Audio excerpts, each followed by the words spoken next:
छोटे आवाज सामुदायिक रेडियो पश्चिम आवाज 104.7 मेगाहर्ट्ज।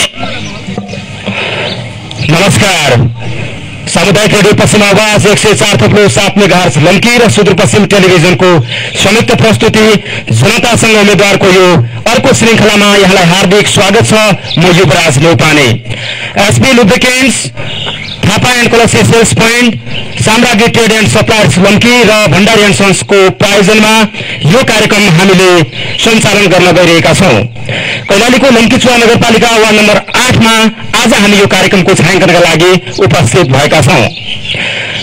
अब आउने निर्वाचनमा यस वडाबाट प्रतिनिधित्व गर्ने राजनीतिक दलका उम्मेद्वार, स्वतन्त्र उम्मेद्वारका चुनावी एजेन्डा के छन्, उहाँहरू जनतामा कसरी गइरहनु भएको छ र निर्वाचित भइसके पश्चात यो वडाको विकास र समृद्धिका लागि यस वडाका जनप्रतिनिधिले गर्नुपर्ने भूमिका र दायित्व के हो, यो विषयमा बहस गर्नका लागि आज हामी वार्ड नम्बर 8 का वडा अध्यक्षका उम्मेद्वारहरूलाई जनतासँग उम्मेद्वारको यो श्रृंखलामा उभ्याएका छौं। उहाँहरूका मिशन, उहाँहरूका भिजन र यो वडालाई कस्तो बनाउने उहाँहरूको योजना छ, यिनै विषयमा केन्द्रित रहेर आज हामी कुराकानी गर्नेछौं।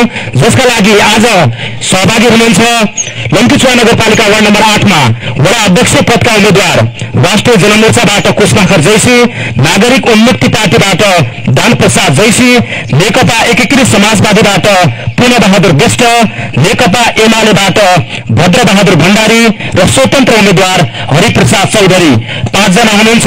र राष्ट्रिय प्रजातन्त्र पार्टीका मार्कण्ड चौधरीजीलाई पनि हामीले आमन्त्रण गरेका थियौं। उहाँले आउन नसक्ने जानकारी गराउनु भएको छ।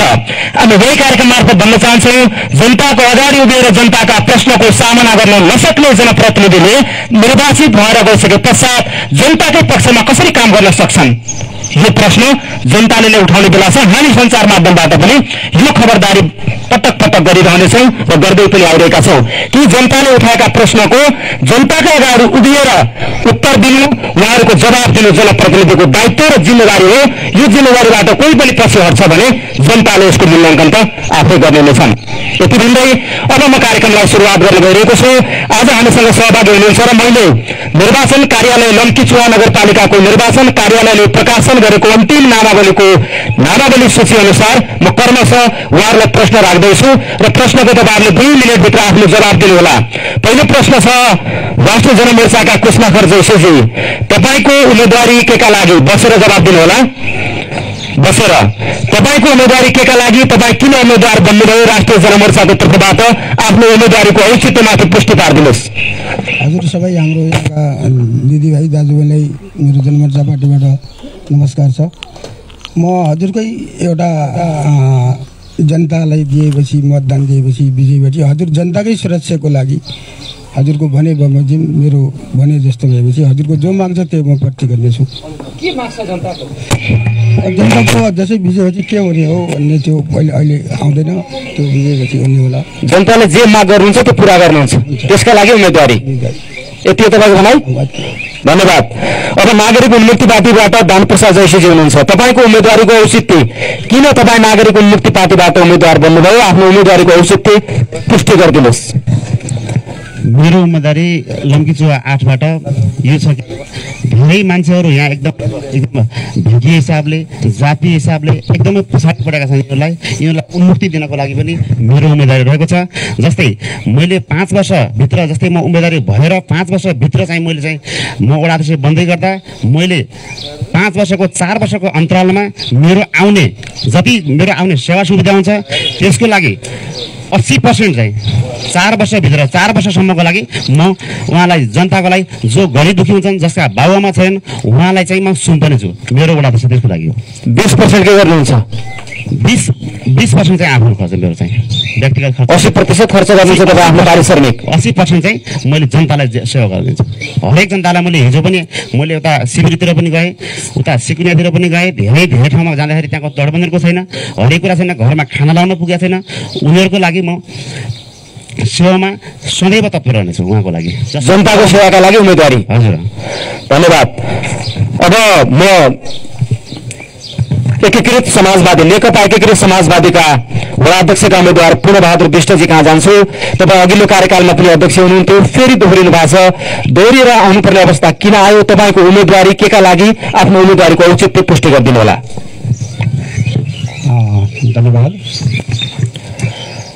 जनतासँग उम्मेदवार कार्यक्रमका आफ्नो एजेन्डा प्रस्तुत गर्न आउनुभएका उम्मेदवार साथीहरू, यो कार्यक्रममा सहभागी हुन आउनुभएका सम्पूर्ण आमाबुवा दाजुभाइ तथा दिदीबहिनीहरूलाई मेरो तर्फबाट नमस्कार भन्न चाहन्छु। खास गरी मलाई प्रश्न आएको छ तपाईँ किन दोहोरिनु भयो भन्ने कुराहरू। हामी 2074 सालको निर्वाचनमा निर्वाचित हुँदै जाँदाखेरि तत्कालीन अवस्थामा हामीसँग कुनै किसिमको भौतिक संरचना पनि नभएको यो वडा चलाउनको लागि यति कठिन अवस्थामा थियौँ। हामीले काहीँ घर नपाएर यही अहिले हामी यहाँ कार्यक्रम गर्दैछौँ। यहाँनिर धेरै अनुरोधको साथ हामीले घर सञ्चालनमा ल्यायौँ। तत्पश्चात मैले त्यति बेला चुनावी मैदानमा जाँदैखेरि सबै कुराहरू हाम्रो 13वटा घोषणापत्रमा हाम्रो बुझाउ उठाइरहेका थियौँ। लगभग त्यसको 80% काम त हामीले गरेका छौँ। तथापि अहिले पनि 20% काम कहीँ न कहीँ बाँकी रहेको हुनाले त्यो काम पुरा गर्नको लागि मेरो पार्टीले फेरि पनि त्यसले गर्नुपर्ने काम त्यहाँ बाँकी छ, जानुपर्छ भनेर मलाई यहाँ पठाएको छ। ती 20% काम गर्नको लागि मैले 80% वडामा सकियो। तत्कालीन अवस्थामा जुन अवस्थामा मैले आफ्नो बोलेका वचनहरू थिए, जुन बुदाहरू थिए, आफ्नो प्रतिबद्धता अघिल्लो चुनावको प्रतिबद्धता 80 पुरा भयो, अब 20 बाँकी छ। त्यसलाई यो कार्यकालमा पुरा गर्नलाई तपाईँले फेरि दोहोरेर आउनुभयो। हस्, धन्यवाद। अब नेकपा एमालेका उम्मेद्वार भद्र भण्डारीजी, तपाईँको उम्मेदवारी केका लागि? आफ्नो उम्मेदवारीको औचित्य पुष्टि गरिदिनुहोस्। धन्यवाद। रेडियो पश्चिम आवाज र हाम्रो भाइहरूलाई उपस्थित सम्पूर्ण उम्मेदवार साथीहरूलाई पनि म हार्दिक अभिवादन गर्न चाहन्छु। सर्वप्रथम त मेरो उम्मेदवारी सुशासन र भ्रष्टाचार मुक्त हाम्रो समाज हाम्रो एउटा बनाउनुपर्छ भन्ने मेरो प्रमुख उद्देश्य हो। मैले बेला वक्तमा भनेको छु, विकासको साथसाथै भ्रष्टाचार व्याप्त 100% त नभनौँ तर 80% भ्रष्टाचारका कुराहरू उठेका छन्। अब मेरो उम्मेदवारीमा के तपाईँको वडामा त्यसैले भ्रष्टाचारको म अन्त्य गर्छु भन्ने उद्देश्यका साथ मेरो उम्मेदवारी हो। र अर्को नेपाल कम्युनिस्ट पार्टी एमालेको समृद्ध वडा र सुखी वडावासी भन्ने हाम्रो मूल नारा हो। हाम्रो राष्ट्रिय नारा पनि सुखी नेपाल र समृद्ध नेपालको नारासँग वडामा पनि हामी जोडिएका छौँ। विशेष गरी पार्टीले मलाई यो कामको लागि र पार्टीको घोषणापत्र अनुसार पार्टीको योजना अनुसार यो मान्छेले यो उम्मेदवार बनायो भने काम गर्न सक्छ भनेर मेरो पार्टीले जिम्मेवारी दिएको छ। त्यसका बावजुद मैले मेरो उम्मेदवारी यस वडामा सम्पूर्ण आम वडावासी नागरिकहरूको तपाईँको शिक्षा, स्वास्थ्य, रोजगारी, विकास, खानेपानी, बाटो यी तमाम कुराहरूका समस्याहरू छन्। उहाँले अहिले पनि अध्यक्षजीले भन्नुभयो सबै 80% कामहरू वडामा काम त गर्नुभएको छ नि त उहाँले। काम तपाईँले उहाँलाई फेरि पनि म उहाँलाई क्वेसन के गर्न चाहन्छु भने हिजो 5 वर्ष अगाडि कुन पार्टीको कुन मैले भन्नु खोजेँ त्यसपछि तपाईँको उम्मेदवारीको औचित्य मात्र भन्नुहोस्। तपाईँले अब यसपछि बस फेरि दोस्रो चरणमा जान्छौँ। वडामा आफ्नो उम्मेदवारीको औचित्य 80% काम भइसकेको छ भन्ने चाहिँ हामीले त्यो देखाएको छैनौँ। धेरै कामहरू गर्नु बाँकी, त्यसको समीक्षा अहिले हामी गर्छौँ। 30% काम मात्र। तपाईँको उम्मेदवारी भनेको भ्रष्टाचार मुक्त वडा बनाउनका लागि, भ्रष्टाचार मुक्त सुशासन अनि समृद्ध वडा बनाउनका लागि तपाईँको उम्मेदवारी। अब स्वतन्त्र उम्मेदवार हरिप्रसाद चौधरीजी, यत्रो पार्टीका उम्मेद्वारहरू हुनुहुन्छ, गठबन्धनबाट उहाँहरू चुनाव लड्नु भएको छ, एक्लै एक्लै चुनावी मैदानमा हुनुहुन्छ, तपाईँ स्वतन्त्रै उठ्नुपर्ने किन आवश्यकता पर्यो वडामा? तपाईँको उम्मेदवारी किन स्वतन्त्र रूपमा? धन्यवाद युवराज दाजु। मेरो यो स्वतन्त्र उम्मेदवार लिनुको कारण के हुन्छ कि हाम्रो मूल नारा नै छ, हाम्रो यो समाजलाई परिवर्तन गर्ने उद्देश्यले चाहिँ हाम्रो यो स्वतन्त्रको उम्मेदवार नै नाराले चाहिँ घोषणा नै गरेको छ।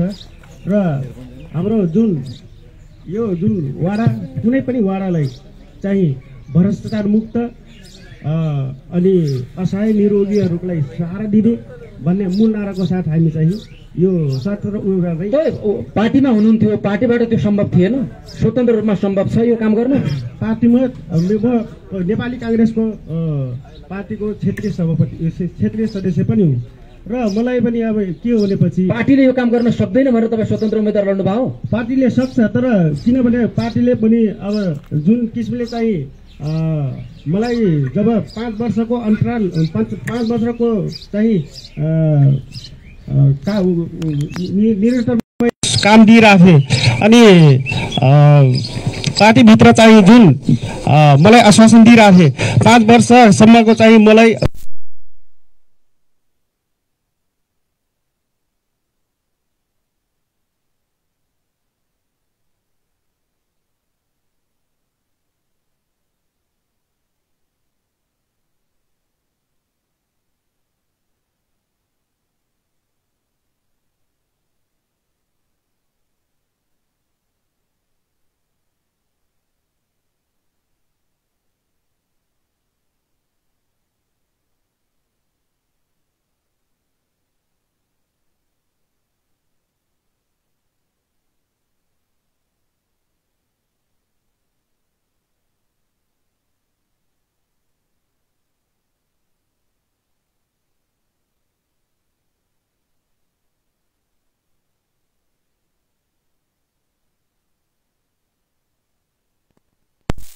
ती बाँकी पूरा गर्नको लागि र भिजिए जातीय तपाईँहरू जातीय नाराका साथमा फेरि चुनावमा लड्नु भएको छ। तपाईँहरूको पार्टीको पृष्ठभूमि हेर्दाखेरि त कहिलेकै जातीय जोडिन्छ नि, कहिले जातीय होइन, सबै एकदम त्यसले त झन् समस्या निकाल्न सक्ने सम्भावना देखिन्छ। कोही छैन पढाइको साथमा हामी एकदमै लागेका छौँ। यसमा जातीय नारा, थारू भन्ने कुरा, थारू पहाडी भन्ने यसमा तपाईँहरूको यी एजेन्डा, जनताका समस्या तपाईँको पार्टीले समाधान गर्छ भन्ने र जनता कसरी विश्वस्त हुने? एकदम विश्वास किन, विश्वास त पूर्ण विश्वास गर्नु पर्यो। मैले ओडाको जस्तै म युवा मान्छे हो, मैले गर्ने कुरामा ओडामा गर्ने कुरामा हिजो मात्रै म धेरै ठाउँमा एकदमै विचार धेरै समस्या परेका छन्।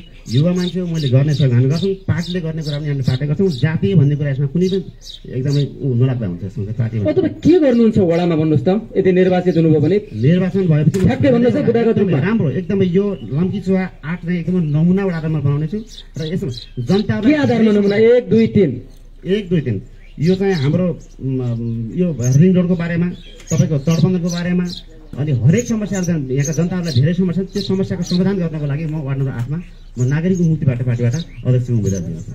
भद्र भण्डारीजी, तपाईँ त नगर सरकार पनि चलाउनु भयो 5 वर्ष। तपाईँहरूले नगरमा विकास समृद्धि भएन, जनताको गुनासो एकातिर छ। तपाईँ वडामा उम्मेदवार बन्दै गर्दा अब तपाईँ यो वडामा गर्ने तपाईँले 5वटा काम भन्नुहोस्, ठ्याक्कै काम, ब्रिफिङ व्याख्या होइन है, ठ्याक्कै काम 5वटा यो काम नमुना काम गर्छु भन्ने के छ तपाईँको योजना? पहिलो कुरा त सबैभन्दा पहिलो कुरा मानसिकमा चेतनाको रूपमा क्लियर हुनुपर्छ भन्ने छ। पहिलो कुरा अहिले हाम्रो वडामा विद्यालयहरूको अवस्था एकदम दयनीय छ। बिल्डिङसम्म हामीले सामान्य बनाइसक्यौँ। कतिपय के गर्नुहुन्छ विद्यालयलाई तपाईँ? यसको शैक्षिक गुणस्तरको लागि के गर्नुपर्छ? हामीले विद्यालय शिक्षासँग सरोकारवाला सबै मान्छेहरूलाई राखेर शिक्षाको गुणस्तर अगाडि ल्याउनको लागि र हामीले सरकारी स्कुलमा पनि बोर्डिङ स्कुल जस्तो पढाइ गर्नुपर्छ, हुन सक्छ भन्ने किसिमको एक किसिमको त्यो योजना छ तपाईँसँग? ल्याउनको लागि मैले एक किसिमको योजना बनाएको छु। तपाईँको अहिले मैले ठिक छ, शिक्षामा एउटा परिवर्तन गर्ने तपाईँले चाहिँ सरकारी स्कुलको शैक्षिक व्यवस्था बढाउने एउटा अर्को काम कुरा छ। त्यसपछि तपाईँको स्वास्थ्य क्षेत्रमा के छ भने तपाईँको हाम्रो अहिले थोरै भए पनि सानो संरचना वडामा स्वास्थ्य एउटा बनाएको छ, वडा स्वास्थ्य क्लिनिक भन्ने बनाएको छ। अब एउटा सामान्य सिएमए फार्मेसी गरेको एउटा सामान्य एचएलए क्लिनिक राख्यो भने हामीले त्यहाँ गएर औषधि उपचार गरेर डाक्टरै यो भनेर विश्वास गराउँछौँ। तर हाम्रो वडामा पनि प्राविधिक तराईको योग्य मान्छेहरू राखेर कम्तीमा एकदमै अहिले खायो भने बेलुका बिहान खायो भने बेलुका के खाने भन्ने मान्छेलाई त्यो प्राइभेटमा औषधि उपचार गर्न साह्रै गाह्रो भयो भने डाक्टर राख्नुहुन्छ वडामा डाक्टरको व्यवस्था पनि गर्नुपर्छ। स्वास्थ्य क्लिनिकमा डाक्टर राख्नुहुन्छ एउटा शिक्षा गुणस्तर दुईटा। अर्को काम छ। तेस्रो कुरा के छ भने हामी अहिले पनि कैलाली जस्तो ठाउँमा छौँ जहाँ तपाईँको जेसुकै किसिमको पनि खेती गरेर तपाईँको आम्दानी लिन सक्ने ठाउँमा छौँ। तमाम अहिले खेतबारीहरू तपाईँहरूले पनि हेर्नुहुन्छ चारैतिर सुक्खा छ। तपाईँको जमिनमा थोरै 50-60 फिट पानी तल बोरिङ हाल्यो भने पानी आउँछ, तर पनि हाम्रो खेतबारीहरू सुक्खा छन्। यसमा कम्तीमा केही किसिमको कृषि प्याकेज तपाईँको आम्दानीमूलक तपाईँको यो तरकारी बाली होस् कि नगदे बालीहरू लगाएर कम्ती। तर कृषिमा यत्रो गर्ने भने तपाईँहरू योजना बनाउनुहुन्छ नगरदेखि, तर कार्यान्वयन हुँदैन यो कुरा? यो कार्यान्वयन हुन्छ मेरो पालामा यदि म वडा अध्यक्ष भएछु यदि भने तपाईँको वडामा वडावासीले नगदे बालीको रूपमा तरकारी बालीहरू फलफुल खेतीहरू कृषिमा आमूल परिवर्तन एउटा स्वास्थ्य शिक्षा कृषि अर्को कुरा छ। त्यसपछि अब तपाईँको अब अहिले यो प्रमुख कुरा त हाम्रो के छ भने स्पेसल रूपमा हाम्रो मैले भन्दैछु तपाईँको यहाँको सुकुम्बासी समस्याको कुरा जो छ त्यो कुरामा यदि म वडा अध्यक्ष भएछु भने म वडा अध्यक्ष भएको तपाईँको 1 वर्षभित्र अहिले निष्ठासम्म हाम्रो बाँडिसके अवस्था। लाल पूजा बाँड्नुहुन्छ? पूजा बाँड्ने कुरामा काहीँ शङ्का छैन, हामीले लाल पूजा बाँड्ने कुराहरू छौँ। लाल पूजा बाँड्नुहुन्छ वडावासीलाई होइन 1 वर्षमा? 1 वर्ष लाल पूजा गर्छु। हस् धन्यवाद। कुष्मा खर्जे तपाईँले गर्ने काम के हो वडामा? ठ्याक्कै के गर्नुहुन्छ तपाईँ वडामा जित्नुभयो भने? मैले वडामा जित्नुपर्छ भने हजुरको कृपाले सबै जनताको कृपाले शिक्षा सबैको सामाजिक परिवर्तनले जे डाक्टरी इन्जिनियरिङ यस्ता यस्ता क्याम्पसहरू इन्जिनियरिङ पढाउनुहुन्छ? इन्जिनियरिङ भयो डाक्टरी भयो यस्ता यस्ता कोर्सहरू ल्याएर राख्ने मेरो। डाक्टर पढ्न सम्भव छ वडामा? हुन्छ। कसरी बनाउनुहुन्छ डाक्टर? कस्तो के छ योजना तपाईँसँग? के योजना छ त्यो डाक्टर पढाउने योजना? यस्तो पार्टीले योजना दिन्छ, इन्जिनियरिङ भयो डाक्टरी भयो भनौँ, कोही क्याम्पस भए यस्तो चाहिँ गार्डन भए यस्तो यस्तो यो ठाउँमा एउटा त्यो बनाउने, अरू एउटा गार्डन भयो कहीँ यस्तो भनौँ पार्क बनाउनुहुन्छ? पार्क बनाउने यस्तो यस्तो सूचना लिएर। अरू काम के छ? अरू सबैको मागलाई कसै कमजोरीको राम्रो दृष्टिले हेरिदिने यति बनाउनुहुन्छ? अब हाम्रो गठबन्धनको उम्मेदवार पनि हुन्छ एकीकृत समाजवादीको पूर्णबहादुर विष्टजी, तपाईँले यो बताइदिनुहोस् जनतालाई, पूर्व वडा अध्यक्ष पनि हो, तपाईँले गरेका कामहरू पहिला ठ्याक्कै बुदागत भन्नुहोस्। यो काम गरे ठ्याक्कै देखिने गरी ब्रिफिङ व्याख्या होइन, यो काम गरे भने पहिला चाहिँ काम बताउनुहोस् आफ्ना। त्यसपछि अब तपाईँले बाँकी रहेका कामहरू भन्नुभएको छ, के काम बाँकी छन् र त्यो कसरी गर्नुहुन्छ? बुदागत हिसाबले कुरा गर्दाखेरि सबभन्दा पहिले त अघि मैले भने जस्तो हाम्रो संरचना थिएन, बहुतै स्वच्छता थिएन। अहिले हामीले वडामा 10 कट्ठा नम्बरी जग्गा, त्यो पनि पहिलो वडा होला, त्यसमा घेर पर्खाल सहितको प्रशासनिक भवन बनाएका छौँ। अर्को स्वास्थ्य केन्द्र पनि स्थापना गरेका छौँ। त्यसको साथसाथै एकदमै एडभान्सको कुरा हामीले सोचेर के बनाएका छौँ भने महिला दिदीबहिनीहरूलाई प्रस्तुति गृह सञ्चालनमा गर्नुपर्छ भनेर प्रत्येक सरकारबाट बजेट मागेर हामीले प्रस्तुति गृह पनि निर्माण गरिसकेका छौँ। तर त्यो सञ्चालन स्वास्थ्य कर्मीको अभाव छ भन्नुभएको छ उहाँले। स्वास्थ्य कर्मीको अभाव व्यवस्थापन गर्न सक्नु भएन? त्यो छ, तर स्वास्थ्य कर्मी भन्नाले यो सामुदायिक स्वास्थ्य केन्द्रको लागि त पर्याप्त छ, तर त्यो प्रस्तुति गृहको लागि समस्या चाहिँ रहेछ। मैले धेरै पहल पनि गरेँ, नगरपालिकासँग पनि धेरै कोड गर्दाखेरि मेरो साहबको मेरो पनि कुरा भइरहेको थियो, त्यसलाई बिस्तारै सञ्चालन गरौँ भन्ने किसिमको कुरा पनि छ। तर मैले त्यति मात्रै नहेरेर प्रदेश सरकारसँग पनि यो प्रस्तुति गृह सञ्चालन गर्नको लागि मैले पहल गरिरहेको छु। त्यतापट्टिबाट मन्त्रीज्यूसँग सकारात्मक कुरा चलिरहेको छ। एउटा प्रशासनिक भवन बनाउनु भयो, प्रस्तुति गृहको लागि योजना बनाउनु भयो अथवा त्यो माग गर्नु भएको छ? बनिया छैन होइन? बनिसक्यो, प्रस्तुति गृह बनिसक्यो, दुईटा सञ्चालनमा आउनु मात्रै, दुईटा काम यो गर्नुभयो। अरू के गर्नुभयो वडामा? अरू रोडको कुरा थियो। सुरुमै हामीले निर्वाचित भइसकेपछि हामीले हाम्रो वडामा रहेका सम्पूर्ण बाटाहरू चौडा बाटाहरू बनाउने भनेर 28 किलोमिटर बाटो प्रस्ताव गरेका थियौँ। त्यो 28 किलोमिटर बाटो काहीँ कतै पनि अपुग्न हुने गरी हामीले त्यो निर्माण गरेका छौँ। पिच कति किलोमिटर भएको छ? पिच अहिले हाम्रो 3500 मिटर एकदम पिच सम्पन्न भइसकेको छ। 3700 मिटर पिचको एकदमै बेस हालेर अब भोलिपछि अब यो महिना मात्रै पिच हुन बाँकी छ।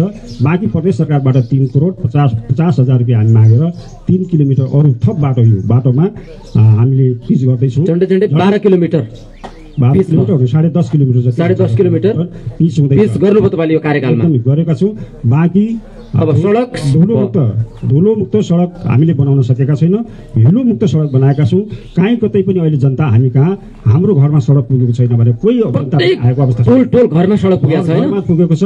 त्यसको अलावा पनि 12 किलोमिटर बाटो हामीले भित्र सानो 20 फिटे बाटो सानो गाउँमा जाने बाटो पनि हामी निर्माण गरेका छौँ। अब यति काम गर्नुभयो नि तपाईँले? अरू कामहरू पनि छन्। तटबन्धको बुदागत भन्नुहोस् न। बुदागत अरू तटबन्धको कुराहरू छ। तटबन्धको कुराहरू हामी चरेला नदीमा हामी के अरे रानी जमाको सहकार्यमा त्यहाँ पूर्णतया भएको छ। थोरै पनि डिपिआर भएको छ, कहाँ छुटेको छ। हामी समस्यामा परेको कहाँ भने चरेला के अरे पथरिया नदीमा छ। त्यहाँ पनि प्रदेश सरकारको 30 लाख रुपियाँ आएको छ। एकदम जटिल ठाउँमा हामीले तटबन्ध गरिराखेका छौँ। थप बजेट पनि हामीले मागेका छौँ। यो पक्ष हामी फेरि निर्वाचित भए आएपछि त्यो खोलाको समस्याको समाधान गर्छौँ र सँगसँगै यो रानी जमाको पनि के अरे आफ्नो योजना तटबन्ध पुगेको छ गाउँ गाउँमा होइन? तटबन्ध पुगेको छ तर त्यो नदी कटानको समस्या कम भएको छ। क्रिटिकल ठाउँमा हामीले गरेका छौँ। केही ठाउँमा अझै पनि बाँकी रहेको मैले महसुस गरेको छु। त्यो अघि मैले भनेको 20% काम जो छ त्यो काम त्यसभित्र अब त्यसो भने तपाईँ 3टा गर्ने काम नयाँ ठ्याक्कै उहाँहरूले भन्नुभन्दा फरक तपाईँ ठ्याक्कै 3टा काम भन्नुहोस् है बुदागत रूपमा। अब यो गर्छौँ भनेर ठ्याक्कै गर्न सक्ने काम होइन। मैले गर्ने भनेको पहिलो कुरा त लाल पूजाकै कुरा हो है। जनताको समस्या समाधान गर्ने कुरा त्यो सबभन्दा महत्त्वपूर्ण कुरा त्यो छ। धेरै वर्षसम्म पनि यो विभिन्न आयोगहरू भने ती आयोगहरूले सम्पन्न नगरेको काम अहिले पनि भर्खरै म त्यहाँबाट आउँदैछु। अहिले पनि नापी चलिरहेको छ। सबै वडामा नापी बन्द भएको बेलामा हाम्रो वडामा नापी चलेको छ। त्यसको सम्पूर्ण लेखाजोखा मलाई थाहा छ। कसले कति भरेको छ, कसको छ, कहाँनिर छ, प्रत्येक अनुहार चिन्छु। तपाईँ उहाँले 1 वर्षमा भन्नुभएको छ एमालेकोले, तपाईँ कति वर्षमा बाँड्नुहुन्छ? 1 वर्ष मैले बाँड्ने अधिकार होइन, हामी प्रक्रिया अगाडि बढाउने है। उहाँले त दिन्छु भन्नुभएको छ नि। अब उहाँले दिने अधिकार पाएको छ भने त्यो कुरा होला, तर हामी प्रक्रिया अगाडि बढाउने हो। प्रक्रियाको साथसाथ माथि आयोग छ नि, फाइनल गर्ने त राष्ट्रिय भूमि आयोगले गर्ने हो नि त। त्यहाँसम्म हामी कति छिटो जान सक्छौँ, हामी निर्वाचित भएपछि कति सजिलो हुन्छ त्यो आधार। एउटा लाल पूजा बाँड्ने, अरू 2टा काम। अब मैले अघि भनेको प्रस्तुति गृहको कुराहरू छ। प्रस्तुति गृह तत्काल सञ्चालन गराउने कुरा छ। यो एकदमै अप्ठ्यारो परेको अवस्था छ।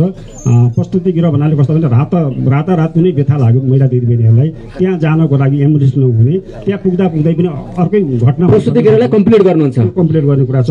अर्को धुलोमुक्त सडक बनाउने बाँकी रहेको जो सडक छ हामीले मेन बाटाहरू तलबाट हामीले मुख्य बाटाहरू जोडेर ल्याइसकेका छौँ। मुख्य बाटा भन्नाले हाइवेसँग जोडिएका सबै बाटाहरू माथि आइसकेको जगन साइडमा पुगिसकेको छ। अब बिचमा साना रहेका बाटाहरू छन्, त्यसलाई हामी धुलोमुक्त हुने गरी कालो पत्ता गर्दैछौँ। धन्यवाद। अब फेरि आउँछु तपाईँका अन्य प्रश्नहरू पनि आउलान्। अब स्वतन्त्र उम्मेद्वार हरिप्रसादजी, अब राजनीतिक दलकाबाट प्रतिनिधित्व गर्ने उम्मेद्वारहरूले त आफ्ना एजेन्डा राख्नुभयो। यो एजेन्डा यी बाहेक तपाईँले नयाँ केही बनाउँछु भनेर स्वतन्त्र भने त अलिक फरक ढङ्गले जाने, अझ नयाँ गर्छु पार्टीभन्दा माथि गर्छु भन्ने उद्देश्यका साथ तपाईँ स्वतन्त्र लड्नु भयो होला। अब तपाईँले चाहिँ के काम गर्नुहुन्छ वडामा? उहाँहरूले गर्न नसकेका काम, उहाँहरूले नबनेका कामहरू, नयाँ योजना छ तपाईँसँग? ल भन्नुहोस्। मैले यो वडाभित्र चाहिँ काम चाहिँ जुन नदी कटान भइरहेछ त्यहाँ चाहिँ जुन या चरैला भयो या पत्रै भयो जुन सुकै ठाउँमा चाहिँ नदी कटान भएको ठाउँमा चाहिँ मैले तटबन्ध गर्ने सोच बनाएको छु। अनि त्यसपछि जुन बाटोमा जुन जहाँ लाइन विस्तार भएको छैन त्यसमा चाहिँ मेरो विस्तार गरेर चाहिँ बिजुली लगाइदिने, घर घर लगाइदिने मेरो सोच हो। अनि त्यसपछि बिजुली छैन यहाँ पुगेको अहिले वडामा? नै पुगेको छैन। अन्धकार छ अहिले पनि वडा? हेर्नुहोस् एकतिरको बिचमा साइडमा चाहिँ अहिले नयाँ रोड खनिएको छ, त्यसमा घरहरू के कारणले पुगेन बिजुली? अब के कारणले भएन, अब वडा अध्यक्षज्यूले चाहिँ वास्ता गर्नु भएन कि मलाई अस्ति पोखिरहेको थिएँ त्यहाँ म गर्दै त्यहाँ लाइट बालिदिनुहुन्छ बिजुली? अब अध्यक्ष बन्नुभयो भने बाल्छु त्यहाँ एकदमै बाल्छु। त्यहाँ जुन ठाउँमा पुगेको छैन त्यहाँ पक्कै पनि विष्टजीबाट जवाफ लिइहाल्ने, बिजुली किन पुगेन तपाईँले वडामा? उहाँले कसरी बुझ्नुभयो यो कुरालाई है, म त अचम्म लाग्छ यस्ता खाले कुराहरू गर्दाखेरि। सबभन्दा कोही बत्ती सडक बत्ती जोड्ने वडा हो भने 8 नम्बर वडा हो, कुनै वडाले जोडेको छैन। अहिले पनि ठाउँ ठाउँ चेक गर्दा हुन्छ, तपाईँहरूले पनि आफ्नो क्यामेरा लिएर हेर्दा हुन्छ, सबै ठाउँमा छ। तर हामीले वडामा प्रत्येक वर्ष थप बस्ती व्यवस्थापनको लागि, सडक बस्ती व्यवस्थापनको लागि हामीले बजेट छुट्याउनु गरेका छौँ। यद्यपि यो सालमा पनि छ। अरू कुन बस्तीमा पुगेको छैन भन्ने किसिमको कुन बस्तीमा छैन उहाँले कहाँ इन्गेज गर्नुभयो। तर अहिले हामीले बीचमा छ यो कुलो साइडवाला नयाँ रोड बनेको छ, त्यसमा चाहिँ अस्ति म जाँदाखेरि भेटघाट जाँदाखेरि चाहिँ त्यहाँ साइडमा पोल खसाले छ। तर पोल खसाल्दाखेरि चाहिँ त्यसमा चाहिँ बिजुली विस्तार गरेको छैन। लामै तार लिएर चाहिँ आफ्ना आफ्ना घरमा चाहिँ उनीहरू बिजुली पालिरहेको छन् अहिले। ठिक छ उहाँको कुरा। त्यो जहाँ पोल साउन्ड टोलमा सुरुदेखि नै पोलको समस्या थियो। यो वर्ष हामीले उहाँलाई 10वटा पोल निर्माण गरेका छौँ, तार सहितको गर्ने भनेका छौँ।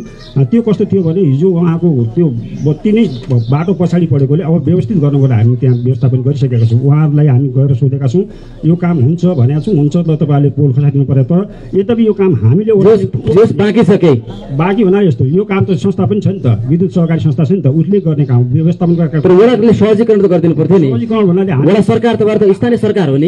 हामीले त पोल दियो नि त, तार दियौँ, बजेट दियौँ नि त। तर त्यसलाई व्यवस्थापन गर्ने कुरा त संस्थाको पनि भएकोले संस्था कहाँनिर बसेको छ उसले गर्ने कुरा होला। यो कुरा मैले जानकारी गराएँ। भद्र भण्डारीजी, तपाईँले त लाल पूर्जा बाँड्ने झुटो आश्वासन दिनुभयो, तपाईँले त अधिकारै छैन। कसरी तपाईँ लाल पूर्जा बाँड्नुहुन्छ? यो मलाई व्यक्तिगत रूपमा मेरो अधिकारको कुरा गरे आएन। यदि स्थानीय सरकारमा हामी गएछौँ, हाम्रो पार्टी गएछ भने तपाईँहरूलाई सबैलाई यहाँ सबै देशवासी सबैलाई थाहा छ 74 सालमा नेकपाको सरकार हुँदै गर्दा पार्टीले आयोग बनायो। राष्ट्रिय यो समस्या हो सुकुम्बासी समस्या भनेको भूमि राष्ट्रिय जग्गाविहीन मान्छेहरूलाई पूर्जा दिनुपर्छ, पूर्जाविहीन मान्छेलाई भनेर एक किसिमको आयोग बनायो। त्यो आयोगले जब कामको स्पिड लियो, वडा अध्यक्षजी पनि विगतमा अहिले उहाँको फरक पार्टी होला, गठबन्धनमा हुनुहुन्छ। यही हाम्रो party Emale, Nepal communist party एमालेकैबाट निर्वाचित सुरक्षितबाट निर्वाचित हुनुभयो। त्यसैले अहिले पनि हाम्रो मेयर यहाँको स्थानीय सरकार प्रमुख निवर्तमान मेयर एमालेकै हुनुहुन्थ्यो। सबै कुराहरू यहाँ अरू जुनसुकै नगरपालिकाले पनि यो काम रोकिराख्दा तपाईँ पनि मिडियाकर्मी तपाईँलाई पनि थाहा होला, तपाईँले पनि भन्नुपर्छ जनतालाई। महादेवजीले यहाँ रिस्क लिएर जग्गाको यो निष्ठा बाँड्ने कुराहरू स्थानीय सरकारलाई अधिकार छ र यो त केन्द्रको नीति होला नि। अहिले पनि सुन्नुहोस् न, उहाँले भन्नुभयो अरू ठाउँ बन्द गरे पनि मैले नापिपाछु भन्नुभएको छ नि त। अधिकार छ कि छैन भन्ने कुरा यहीबाट परिभाषित हुन्छ नि। काम गर्ने कुरा झुटा आश्वासन दिएर हामी लाल पूर्जा दिन्छौँ भनेर जनतालाई चाहिँ चुनावमा भोट माग्ने। तपाईँको सुन्नुहोस्, हाम्रो पार्टीले सरकारमा गएपछि त्यो लाल पूर्जाको निष्ठा भन्ने तपाईँको फोटोकपी भन्छ, त्यो निष्ठासम्म पाइसकेपछि अब पूर्जा पाउने कुरामा कहीँ दुई मत छैन। अब अर्को प्रश्न तपाईँलाई, यत्रो गठबन्धनका दलहरू छन्, कांग्रेस, माओवादी केन्द्र, एकीकृत समाजवादी, ठुला दलहरू, स्वतन्त्र उम्मेद्वार छन्, अरू पार्टीका उम्मेद्वारहरू पनि हुनुहुन्छ। तपाईँ एक्लै चुनाव लड्न सक्नुहुन्छ? म एक्लै छैन। एमाले एक्लै छैन। एमाले एक्लो पार्टी जनताको साथमा छ। एमाले जनमुखी काम गर्छ। उहाँहरूको त एमालेसँग एक्लै लड्न सक्नुहुन्न भनेर उहाँहरूको गठबन्धन हो। त्यो कुरा तपाईँहरूले उहाँहरूको गठबन्धन के को लागि सोध्नुहोस्। फेरि पनि उहाँहरूले के भन्नुहुन्छ, जहाँ पनि हाम्रो अरू केही उद्देश्य छैन। हामी त एमाले ठुलो भइगयो, एमालेलाई साइजमा ल्याउने हो, एमालेलाई हराउने हो, अरू हाम्रो केही योजना छैन। न जनताका काम गर्नु छ न केही गर्नु छ। हामीले माघि एमाले ठुलो पार्टी भयो, केपी ओलीको 100% त्योभन्दा माथि पर्सेन्ट हुन्छ भने पनि त्यही हो। विष्टजी हो यो कुरा स्वाभाविक कुरा। उहाँले के भन्नु खोजेको त्यो कुरा मैले बुझेन। गठबन्धन के को लागि भएको भन्ने कुरा मेरो आफ्नो बुझाइ छ। हामी राजनीति गर्ने मान्छे हो। तपाईँ त पूर्व वडा अध्यक्ष पनि एक्लै पनि लड्न सक्नुहुन्थ्यो नि चुनाव। म एक्लै लड्ने पनि कुरा थियो। मैले त्यो कुरा पनि चासो राखेको थिएँ। म एक्लै पनि लडेर चुनाव जित्छु, मैले जनताको काम गरेको छु भनेर मैले भनेकै थिएँ। यद्यपि गठबन्धन केन्द्रबाटै गठबन्धनमै जानुपर्छ भनेर माथिबाटै निर्णय भएर आएपछि त्यसको छुट्टै त मैले पनि रोज्ने ठाउँ कहीँ थिएन। त्यसको अवस्थामा आएको गठबन्धन कुरा के हो भने हिजो धेरै लामो समयसम्म यो देश एकदम अस्तव्यस्त भएको बेलामा जनताको पनि चाहना के थियो, यस्ता स्थायी सरकार भएको भए देशको सुशासन हुन्थ्यो। अलि जनताले बुझेका कुराहरू, सुशासनका कुराहरू होला। अन्य समृद्ध नेपाल, सुखी नेपाली भन्ने नारा साकार हुनुको लागि जनताले 2074 सालको स्थानीय चुनावमा कम्युनिस्ट पार्टीलाई भोट हालेर 2/3 बहुमतको नजिक पुर्यायो। यद्यपि तर त्यही पार्टी छोड्नु पर्यो तपाईँले अन्त्यमा। छोड्नुको कारण भन्दैछु नि त। यद्यपि जुन सरकारको नेतृत्व गर्ने व्यक्ति प्रमुख व्यक्ति हुनुहुन्थ्यो, एमाले पार्टीसँग मेरो कुनै के अरे आपत्ति छैन, व्यक्ति हुनुहुन्थ्यो केपी शर्मा ओली। उहाँले यो देशको संविधानमाथि खेलवाड गर्ने, जनताले चाहेको जुन एजेन्डा थियो त्यसलाई विस्थापित गर्ने र देशलाई अर्कै मोडमा लैजानुको लागि आफूलाई अधिकारै नभएको, संविधानमा अधिकार नभएको व्यवस्थामा दुई पटक संसद भङ्ग गराउने र यो देशलाई बर्बाद गराउने जुन उद्देश्य गर्नुभयो, यो राष्ट्र जोगाउनुपर्छ र गठबन्धन गर्नुपर्छ भन्ने नेताहरूले काहीँ न काहीँ यो कुराहरू बुझेका छन्। त्यसको साथ सहयोगको लागि हामी तर राष्ट्र जोगाउने भन्दा पनि एमालेलाई जसरी पनि हराउने रणनीति गठबन्धनको छ, त्यो चर्चा सुनिन्छ तपाईँहरूको चाहिँ? होइन, एमाले एउटा पार्टी होला, हामी पनि एउटा पार्टी हो। जसरी लडाउने होला चुनावमा त जसरी पनि लडाएर जित्ने कोसिस सबैले गर्ने होला, तर त्यसको उद्देश्य के हो त? गठबन्धनको उद्देश्य के हो? त्यो उद्देश्यमाथि मैले कुरा गर्दैछु नि त। उद्देश्यको कारणले हामी चुनाव लडेको छौँ। यो देशको स्वतन्त्रताको लागि, यो राष्ट्रको लागि, यो संविधानको रक्षाको लागि गठबन्धन भएको छ। नेताहरूले त्यही हिसाबले सहमति गरेको छ। हामी त्यसैको एजेन्डा ल्याएर जनतामा जाइरहेका छौँ। ल, धन्यवाद। अब हामी जनतामा जाँदैछौँ। आदरणीय श्रोता दर्शक, हामी सामुदायिक रेडियो पश्चिम आवाज र सुदूरपश्चिम टेलिभिजनबाट एकसाथ प्रत्यक्ष प्रसारण गरिरहेका छौँ। जनतासँग उम्मेद्वार कार्यक्रमको श्रृङ्खला लम्कीचुवा नगरपालिकाको वार्ड नम्बर 8बाट प्रत्यक्ष प्रसारण गरिरहेका छौँ। साम्राज्ञी ट्रेड एन्ड सप्लायर्स 2 पाङ्ग्रेदेखि 4 पाङ्ग्रे सवारी साधनको सम्पूर्ण टायरहरू उपलब्ध हुने साम्राज्ञी ट्रेड एन्ड सप्लायर्स लम्कीले प्रायोजन गरेको छ। यसैगरी एसपी लुब्रिकेन्ट्स मोबिलको आधिकारिक विक्रेता हो भण्डारी एन्ड सन्स। त्यसै गरी थापा एन्ड कलसे सेल्समेन, घरायसी सामग्री, प्लाइवुड लगायतका सम्पूर्ण सामानहरू उपलब्ध हुन्छन् र त्यो संस्थाद्वारा हामीले प्रायोजित गरेर यो कार्यक्रम यहाँ सञ्चालन गरिरहँदाखेरि अब म वार्ड नम्बर 8 आम जनतामा जान चाहन्छु। कृपया अगाडि आइदिनु होला। तपाईँहरूको प्रश्न कलाई छ, एकदम सभ्य ढङ्गले, व्यक्तिगत आक्षेपहरू होइन, व्यवस्थित र सभ्य ढङ्गले कृपया आफ्ना प्रश्नहरू राखिदिनु होला र सम्बन्धित जसलाई प्रश्न छ कृपया आफ्ना प्रश्नहरूको तपाईँले जवाब दिनुहोला। धन्यवाद। आफ्नो परिचय सहित भन्नु होला है। मेरो नाम चाहिँ दीपक विष्ट, म वडा नम्बर 82 है। मेरो प्रश्न चाहिँ ओडाध्यक्ष अब के भनौँ पूर्व अध्यक्षज्यू उहाँले छ। अब हामीहरूले चाहिँ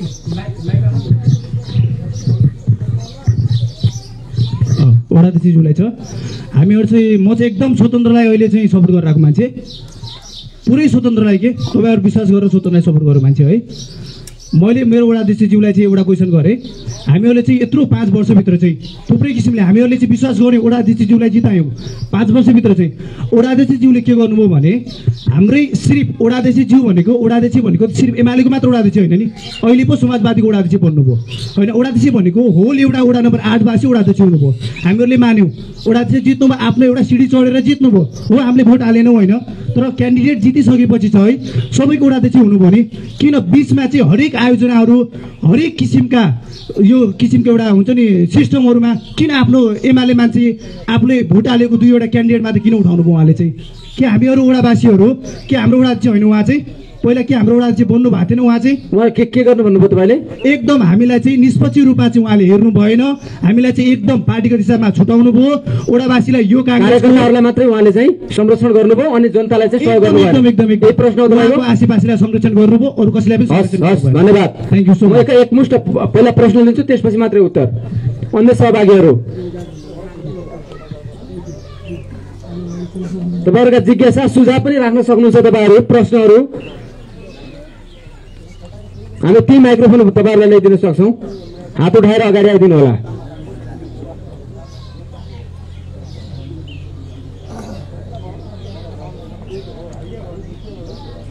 छ कसैलाई? तपाईँहरूले के राख्न चाहनुहुन्छ भने कृपया आफ्ना प्रश्न सुझाव जिज्ञासा, यहाँ हाम्रो 5वटा वडा अध्यक्षका उम्मेद्वार हुनुहुन्छ। उहाँहरू 5 मध्ये एकजनाले त पक्कै पनि चुनाव जित्नु नै हुन्छ र तपाईँहरूको जनप्रतिनिधि भएर 5 वर्ष फेरि जनताको सेवा गर्नका लागि जनताको बिचमा उहाँहरू आउनु नै हुनेछ।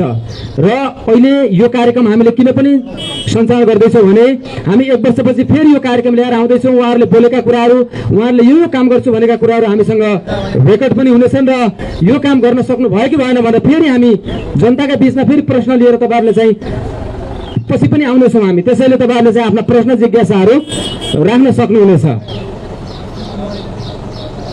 म पूर्ण विष्टजीको जवाब लिइहालेँ, त्यसपछि फेरि सहभागी आउँछु।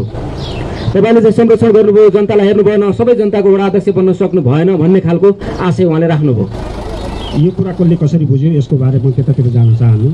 मैले पनि बुझेको एउटा कुरा के हो भने विकास गर्ने कुरामा म रात दिन खटेको छु। जनताकै प्रतिनिधि हो, जनताको समस्याभन्दा म बाहिर गएको छैन। मैले यो घमण्डको साथ कुरा गर्छु कि मेरो कारणले कुनै जनताले वडा कार्यालयमा आएर सेवा गरे आएर फिर्ता भएको पनि मलाई जानकारी छैन कानुनी जडिताको अनुसार। तर मैले अघि भन्न खोजेको कुरा कहाँ छ भने मैले विकास त गरेँ, मैले मान्छेको चेतनाको विकास गर्न सकेन। यहीँमा म दुःखी छु। जबसम्म विकास क्रमगत हिसाबले होला, कसले बढी गर्ला कसले कम गर्ला त्यो आफ्नो किसिमले हुने कुरा नै हो। जबसम्म समाजको चेतनाको विकास हुँदैन तबसम्म मेरो बुझाइमा यो विकासको कुनै अर्थ लाग्दैन भन्ने। किन नागरिक चेतनाको स्तर बढ्न सकेन? नागरिकमा सुशासन, सुसंस्कृति, शिक्षा लगायतका यी कुराहरूलाई त वडा सरकार भने त तपाईँको नागरिकको एकदम नजिकको सरकार भने त वडा सरकार हो नि अहिलेको। त्यो ठिक छ। त्यो कुरा किन जनताले बुझ्न सकेनन् कि कहाँनिर कमजोरी भयो? यसलाई कसरी सुधार्न सकिन्छ? अब यस्तो हो, वडाले गर्ने काम भनेको कुनै व्यक्तिको इच्छा चाहना अनुसार काम गर्न सक्दैन नि त। हामी के गर्छौँ, वर्षमा योजनाहरू निर्माण गर्छौँ, भेला बोलाउँछौँ, हामीले यी योजनाहरू प्रस्ताव गरेका छौँ भनेर पास अनुमोदन गराउँछौँ। ती योजना मुताबिक कार्यान्वयन गर्ने हो नि त। काम कसले गर्यो, कहाँ गर्यो, कसरी गर्यो भन्ने किसिमको केही अर्थ लाग्दैन। त्यहाँ त जो सहभागी होला, काम गर्ने होला, काम दियो, वडा अध्यक्षले फेल गर्ने हिसाबले कसले काम दियो त्यसलाई बदनाम गर्ने हिसाबले काम गरेन भने मैले पनि विचार गर्नु पर्ला नि काम दिने मान्छेलाई त। जसले मलाई सफल गर्छ त्यो मान्छेलाई काम गर्न सक्छ, सक्षम मान्छे छ भने मैले काम दिने कुरा होला। यद्यपि त्यो पनि मैले गरेको छैन, त्यस्तो पनि गरेको छैन। सबै मान्छे तर उम्मेदवारहरूले चाहिँ पार्टीका प्राय कार्यकर्ताहरूलाई मात्रै संरक्षण गर्ने प्रवृत्ति देखिन्छ है। अन्य वडामा पनि यो गुनासो आइरहेको हुन्छ। तर कसरी, तर वडा सरकार त सबैको समान हुनुपर्छ भन्ने उहाँहरूको धारणा चाहिँ कुरा कसरी बुझे। तर मेरो वडामा त्यस्तो भएको छैन। मेरो पनि दाबी छ नि त त्यो कुरामा त। मेरो पनि दाबी छ। मैले त्यो सबैलाई समान अवसर, समान दृष्टिकोणले पार्टीको भन्दा माथि उठ्नु भएको छ। दृष्टिकोण होइन, मैले समुचित के अरे समानता तरिकाले जहाँ आवश्यकता त्यसो विकास गरेको छु। यदि त्यस्तो होइन भने त म सुरुमै निर्वाचित हुने बेला म हिँड्ने बाटो पिच गराउँथेँ नि त। फर्स्ट पहिल्यैपटक हामीले यो बाटोलाई पिच गराएर माथि दिनुको कारण के छ, सबै वडा अध्यक्षले आफ्नो घर जाने बाटो बनाए, मैले त्यो त बनाएको छ नि त। तर मेरो घर जाने बाटो म अहिले मात्रै अझै पनि भएको छैन, अहिले बेस हालेर कम्प्लिट भएको छ, अब पिच गर्दैछु नि त। मैले त्यस्तो सोचेको भए त सुरुमै म आफ्नो घर जाने बाटो समान दृष्टिकोण, समान धारणा, समान विकास। मैले यो भन्न छुट्याएको कुरा एउटा खानेपानीको महत्त्वपूर्ण कुरा छ। यसमा हामी सबै सरकारको, स्थानीय सरकारको, प्रदेश सरकारको र सङ्घीय सरकारको धेरै ठुलो महत्त्वपूर्ण कुरा छ। 11 करोडको डिपिआरमा योजना बनेको छ। खानेपानीको काम पनि 80% काम भएको छ, 20% बाँकी छ, धारा जोड्ने काम बाँकी छ। यो तत्काल हामीले गर्नको लागि पनि मेरो फेरि उम्मेदवारी हो। त्यो पानी खुवाउनको लागि, स्वच्छ खानेपानीको लागि हाम्रो वडाको गौरवको योजना पनि हो। धन्यवाद उस्मा खर्जे। तपाईँहरूले चाहिँ अन्य कुराहरू चाहिँ गर्नुभयो, विकास र समृद्धि। तर राष्ट्रिय जनमोर्चासँग त्यति भिजन देखिएन वडामा विकास गर्ने। तपाईँ कसरी चुनाव जित्नुहुन्छ? विकास गर्ने योजना अब हाम्रो अब छोटो पार्टी भनेर सबैले अब पछाडिएको पार्टी, पछाडिएका हामी नेताहरू अहिले जहाँ यस्तै हो नि, चार समाज सङ्गठन नभएको पार्टीले तपाईँ चुनाव जित्नुहुन्छ कि हुन्न? चुनाव जित्ने त जनताको हातमा हो हजुर। यो मैले कुशमागर जैसेलाई किन भोट दिने जनताले भन्नुहोस् त? किन भोट दिने? आफ्नो मनमत बनाएर मेरो चाहिँ केही हाम्रो वडामा गार्डन भए, यस्ता चाहिँ पछाडिएका नालाघाटा भए, नालाबाटालाई सुधार्ने, अनि कोही कटबन्धन भयो, काहीँ पार्क भयो, काहीँ चाहिँ यस्तो चाहिँ भएका चाहिँ दाजुभाइ दिदीबहिनीलाई सुरक्षा गर्ने, कोही यस्तै हो। आफ्नो चाहिँ सल्लाह सुझाव जनताहरूको मतदान अनुसार। त्यो घर दैलो अभियानमा जानु भएको छैन जनतालाई भेट्न? हजुर जाउँला भन्ने एउटा आशाप्रति अहिलेसम्म जानु भएको छैन? गइराखेको छु कोही ठाउँमा। अब खर्च गर्नु भएको छैन तपाईँले? खर्च त गर्दैछु हजुर, के गर्ने अब खर्च गराउने मान्छे पनि हुनु पर्यो, हो कि नहीं? गराउने मान्छे व्यक्ति पनि हुनु पर्यो। खर्च नगरेर चुनाव जित्दिन्न भन्छन्। खर्च कसरी गर्ने सरको? खर्च चियापान सबैले दाजुभाइ दिदीबहिनीलाई चियापानको आवश्यकता हो कि नहीं? चिया खुवाउनुहुन्छ? चियापानको हामी जाने अब प्रचार प्रशासन गर्नेलाई त आवश्यकता हुनु पर्यो, अवश्य त चियापानको आवश्यकता हो। अब के गर्ने हजुर? अब समाज सेवा कोही छैन। समाज अब यसै हो, दाइभाइ दिदीबहिनीले एउटै छौँ, 2-4 जना एउटा छन् हाम्रा साथीहरू। उनले आया छैन कि आया छैन? अब जानुहुन्छ चुनाव प्रचारमा? जाने हो सर। ल धन्यवाद भद्र भण्डारीजी। अब चुनावी खर्च आचार संहिताको कुरा आइराखेको छ, एमाले अलिक भड्किलो प्रचार गरिराखेको छ भन्ने गुनासो पनि आउने गरेको छ। हुन त अरू पार्टीले पनि झण्डाहरूको प्रयोग गर्नु हुँदैन भन्ने निर्वाचन आचार संहिता छ, खर्च वडा अध्यक्षले यति गर्ने भन्ने भएको छ। तपाईँहरूले चाहिँ कसरी यो अभियान अगाडि बढाइरहनु भएको छ? अब खर्चको कुरामा तपाईँ आफै पनि मिडियाकर्मी हो र एउटा अब लम्कीचुवाको एउटा नागरिक हो, सबै नागरिक हो। निर्वाचन धाका खर्च स्वाभाविक रूपमा हुन्छ। आवश्यक खर्च, गाडी घोडा दौडिन्छन् पेट्रोलसम्म हाल्नु पर्यो, फोन गर्नुपर्छ, मोबाइल रिचार्जसम्म गर्नु पर्यो, झन्डा अहिले गरे खर्च फेरि निर्वाचनपछि त्यही असुल गर्ने, झन्डा ब्यानर बनाउनु पर्यो। अनि त्यसपछि तपाईँको अनि सबैभन्दा कम विगत 74 को स्थानीय चुनावमा म आफै मेरो पार्टी नेपाल कम्युनिस्ट पार्टी एमालेको निर्वाचन संयोजक प्लस आर्थिक संयोजक पनि म आफै हो। खर्च ठ्याक्कै 74 मा 50-60 हजार रुपियाँ उहाँ अध्यक्ष यहीँ बस्नु भएको छ, 50-60 हजार जति उहाँहरूले 50,000 मा चुनाव जितिन्छ, जित्यो। विश्वास गर्छन् जनताले? अब गर्ने नगर्ने कुरा जनता यही छन्। अहिले कति गर्नुहुन्छ तपाईँ खर्च? व्यक्तिहरूमा कति खर्च गर्नुभयो थाहा भएन होइन। उहाँले मसँग उहाँको सदस्यले कहिले कार्यक्रम धेरै लामो पिरियड चले है चुनाव। अहिले त तपाईँहरू विगतमा यत्रो एउटै पार्टीमा भए मान्छे, अहिले अलग उम्मेदवार जाँदा तपाईँलाई अप्ठ्यारो पर्दैन? अब अप्ठ्यारो स्वाभाविक रूपमा राजनीतिक रूपमा त्यस्तो हाम्रो त्यत्रो पार्टीमा संगठनमा तपाईँहरू सँगै हिँड्नुभयो, जिताउनु भयो अघिल्लो पटक, अहिले उहाँ अन्तबाट हुनुहुन्छ। अहिले खर्चको कुरा मात्रै गरेँ, अहिले थोरै खर्च। यसपालि पनि हामीले सामान्य कार्यकर्ता दौड्यो भनेपछि अहिले कति गर्नुहुन्छ खर्च? अहिले चिया चिसो, अब पेट्रोल पनि गतको तुलनामा बढेकै छ। गाउँ गाउँमा मासु भात त्यस्तो छैन अहिले, त्यस्तो खासै छैन। खानेकुरा त सामान्य कुरा हो, त्यस्तो केही हाम्रो गाउँ वडामा त्यस्तो हुँदैन। कति खर्च गर्नु छ फेरि भनिदिनुहोस् न जनतालाई त भाइ, के छ र? हाम्रो वडामा आर्थिक प्रतिस्पर्धा छैन। प्रचार यो जाने साथीहरूले चिया नास्ता कति गरिदिनुहोस् भनिदिनुहोस् न जनतालाई, के छ र? यति खर्च गर्छ भन्नुहोस्। मैले तपाईँको 1-1.5 लाख रुपियाँसम्म खर्च हुन्छ कि भन्ने आशा गरेका छु अहिले चुनावमा। मेरो खर्च म एकछिनपछि फेरि अरू युवाका विषयमा आउँछु। हाम्रो दानप्रसादजी, तपाईँ त खर्च गर्नु भएको छैन चुनावमा? मैले खर्च भनेको हामी चाहिँ बाइक थियौँ, त्यो दिन चाहिँ मेरो पानी खर्च भएको छ। योभन्दा पछाडि पनि म खर्च जिरो, म सक्नेवाला छैन। किनकि पार्टी र म आफू व्यक्ति पनि एकदम गरिब छु, म खर्च गर्नेवाला छैन। किनकि खर्च नगरेर त चुनाव जित्दैन। होइन सर, खर्च एकपल्ट नगर्ने, म एक प्रवृत्ति त त्यो छ नि त विगतमा दोहोरिएको। हजुर, खर्च नगरी चुनाव जितिन्न भन्छन्। प्रचार प्रसार, भड्किलो, माइकिङ, त्यहाँ चाहिँ झन्डा, पम्पलेट। ठुलो पार्टीसँग पैसा छ, हामीसँग केही पनि पैसा छैन, हामी गरिब छौँ, हामी 1 रुपियाँ पनि खर्च गर्न सक्दैनौँ। व्यक्ति चाहिँ किनेर चाहिँ उहाँले आउनुपर्छ। अब अहिले चाहिँ धेरै भ्रष्टाचार भएर सारा चौपट गरेर यिनीहरूले सारा दाल मासु भात यिनीहरू खुवाएर टाउलाका तल यिनीहरू सारा गरेर यिनीहरू चाहिँ गरेछन् भने भोलि कहाँबाट आउँछ जनताहरूलाई? हिजो अरू पार्टीले खसी काटेका छन्, एकदमै हामीले देखाएको छौँ। कुन पार्टीले काटेका छ? अहिले 25 देखाएको छौँ। तर भन्नुहोस्, म जवाब लिन्छु नि उहाँहरूसँग। सर पाउन सक्छ, तर 5 वर्ष अगाडि पनि हेर्नु सर, तपाईँको भात पनि बेचबिखन भएको छ कि। अनि के विकास के गर्ने भने विकास के गर्ने पछि हामीले चाहिँ होइन 5 वर्षसम्म हामी जनता सामु चाहिँ जान नसक्ने, निर्वाचन भइसकेपछि वडाकारले कुर्चीबन्दा दायाँ बायाँ गर्न सक्ने, अनि लास्टमा चाहिँ अन्तिममा भोट माग्दाखेरि नमस्कार भनेर किन आक्लन जाने सर? अनि भ्रष्टाचार भएपछि त भोलि त सबै कुरा होला नि त आखिर।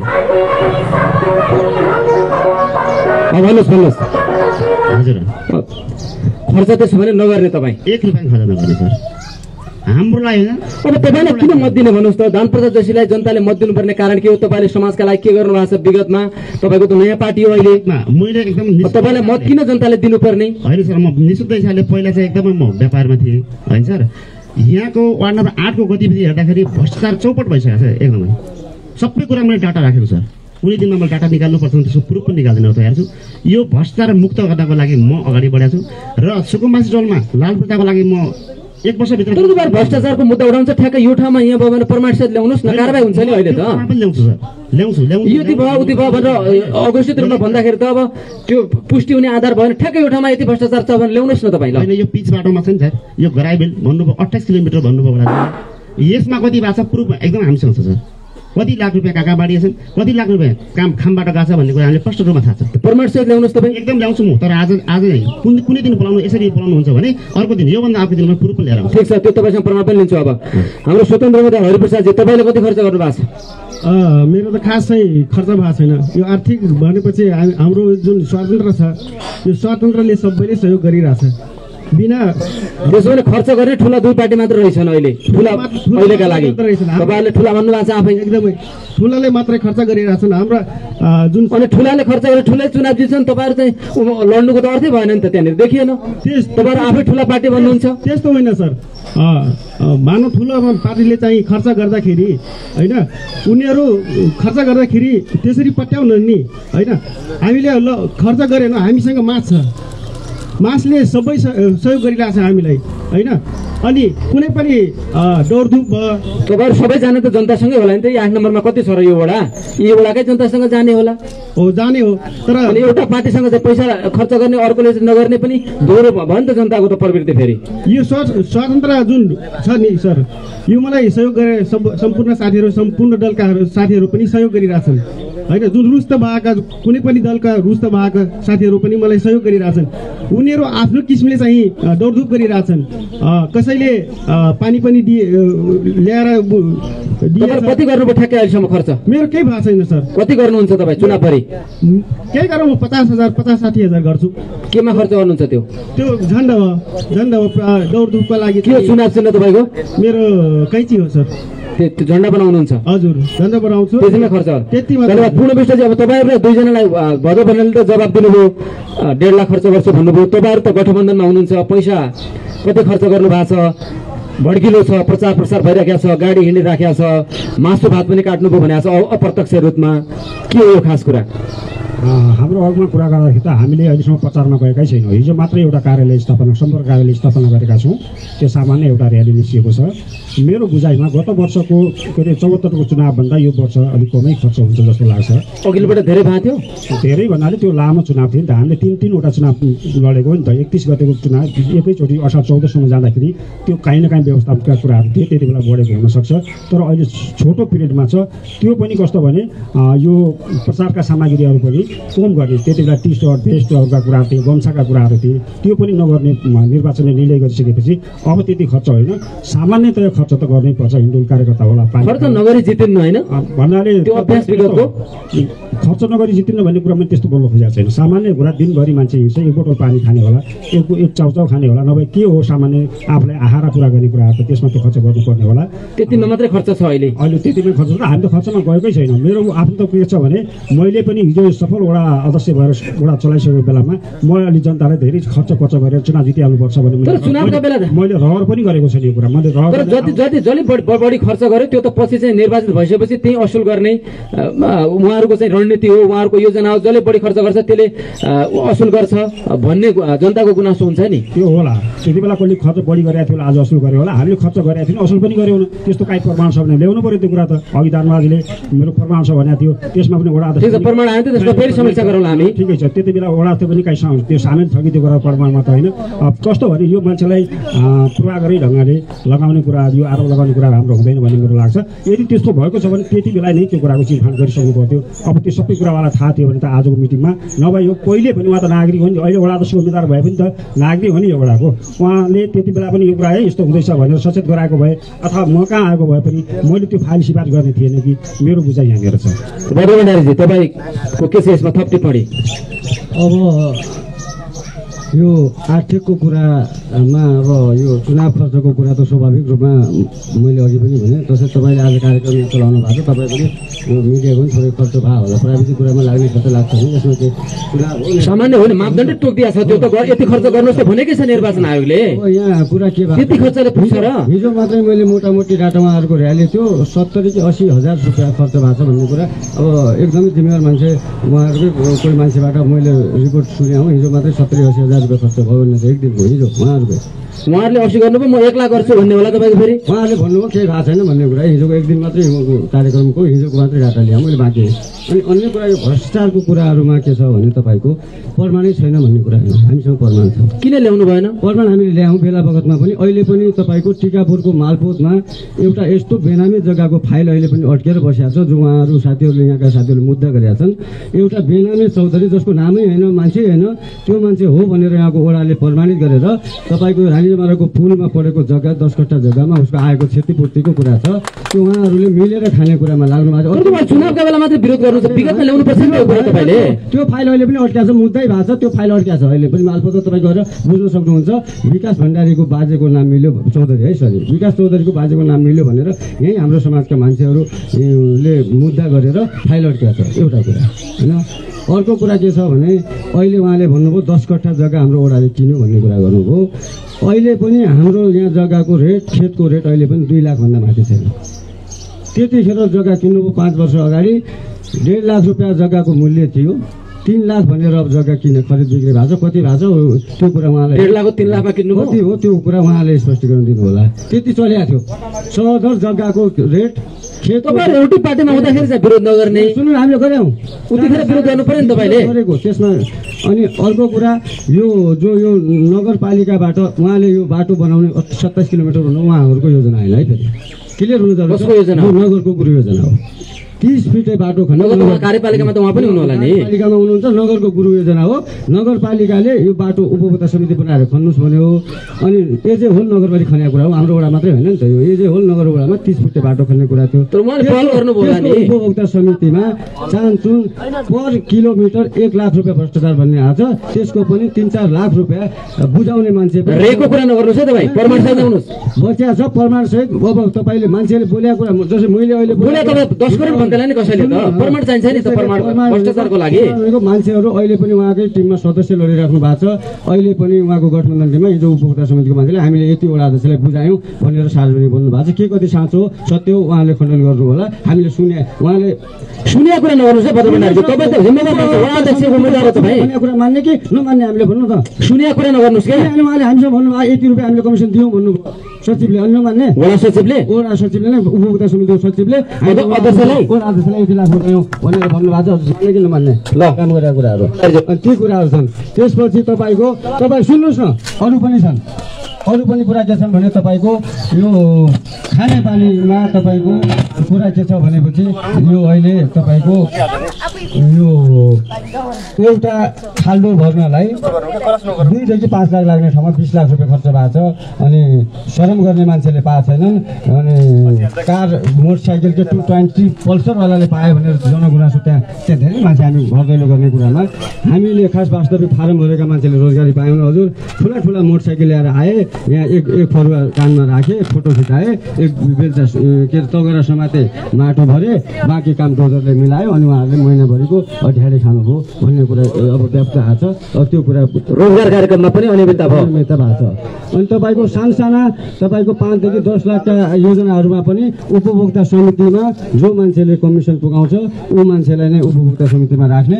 5,000 10,000 नदिएको कुरामा माथि उपभोक्ता समिति कुन ठाउँको समिति भन्नु? जुनसुकै यहाँ जति पनि होम पाइपका, कलबटका, साना तपाईँको घेर पर्खालका, अनि तपाईँको